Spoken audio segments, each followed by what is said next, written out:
À la page 35 du chapitre 32 de mes notes de cours, je résous une première situation dans la section 2.2 de Séguin, section qui s'intitule « Le potentiel électrique généré par des particules chargées ». La situation 1 elle-même s'intitule « Les équipotentiels autour d'une particule chargée ». On peut lire le libellé de cette situation à la page 148 de Séguin. Après une première lecture, on se retrouve qu'on comprend qu'on va étudier le potentiel électrique alentour d'une particule unique chargée, donc à trois distances, à trois rayons différents éloignés de la particule. Pour indiquer ces choses-là, cette fois ici encore, je vais utiliser un tableau pour montrer les distances et le potentiel électrique. Donc l'indice, la distance en mètres et l'équipotentiel, le potentiel électrique en volts. Donc j'ai une première distance inconnue, mais je veux savoir quand est-ce que le potentiel vaut 1 volt. Ma deuxième, toujours inconnue, je veux savoir à quel moment que le potentiel va valoir 2 volts. Et la troisième, à quel moment que le potentiel va valoir 3 volts. Et tout ça pour une charge électrique, une particule qui vaut 1 fois 10 à la moins 9 coulombs, donc plus 1 nanocoulomb. Représentation, je vais avoir dessiné ma particule. Donc la particule Q est illustrée. Je vais avoir mis trois cercles de rayons R1, R2, R3 qui sont inconnus pour l'instant. Je peux attendre avant de les dessiner si je veux les dessiner à l'échelle, ou en partie au moins à l'échelle, ou je peux les dessiner immédiatement. Ce que je sais, c'est que plus je me rapproche, plus ils vont avoir tendance à se rapprocher. Donc pour un écart de, on passe toujours à des écarts de 1, 2, 3.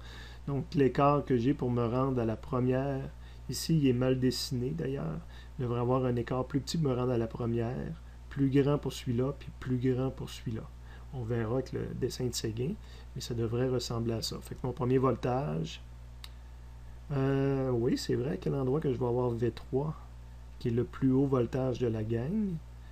J'ai dessiné V3 en premier. Est-ce que c'est logique? Je peux l'analyser par rapport au champ E. Le champ E s'éloigne d'une particule Q positive et le voltage doit diminuer quand on suit les lignes de E. Donc mon plus grand, je le rencontre en premier. Fait que le 3 volts, je le rencontrerai en premier. Et j'ai mes rayons d'illustrer en bas. Là, le premier rayon que je rencontre, qui est celui-là correspondant à V3, donc je m'attends que ce soit R3. Le deuxième rayon, R2, puis le troisième rayon, R1. Si je me suis trompé, je vais arriver que V3 ne correspond pas à mon voltage 3 ici, puis à mon plus petit rayon des 3. C'est intéressant de partir en n'étant pas sûr de nous. C'est la vraie vie d'un étudiant. Fait que je vous montre à quel endroit je peux moi-même avoir des doutes. Je connais le V, je connais le Q, le K, le Q et le K. Puis je cherche le rayon, donc puis c'est dans le domaine des potentiels électriques. Donc la première formule à la deuxième page du résumé du chapitre 32 correspond tout à fait à ma situation.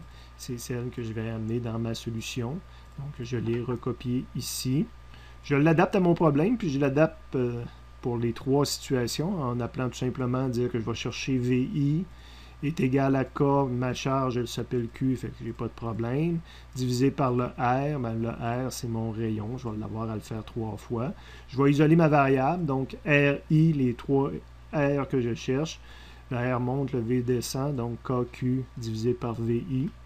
Et maintenant, je suis prêt à adapter cette formule-là aux trois ensembles de chiffres que j'ai.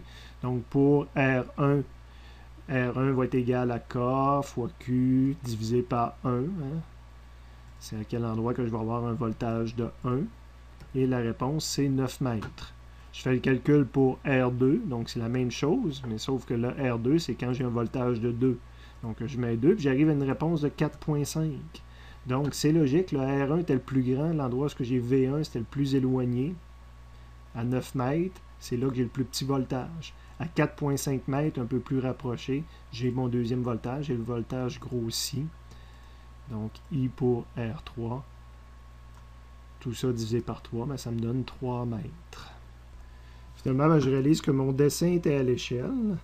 puisque mon R3, je l'ai mis à 3 mètres, je l'ai mis à un carreau. Donc, si ça représente 3 mètres, ben, c'est un carreau et demi qui représente 4,5, puis c'est 3 carreaux qui représentent 9 mètres. Donc, pour passer de 1 à 2, ça a pris une certaine distance. Pour passer de 2 à 3, ça m'a pris une distance plus petite.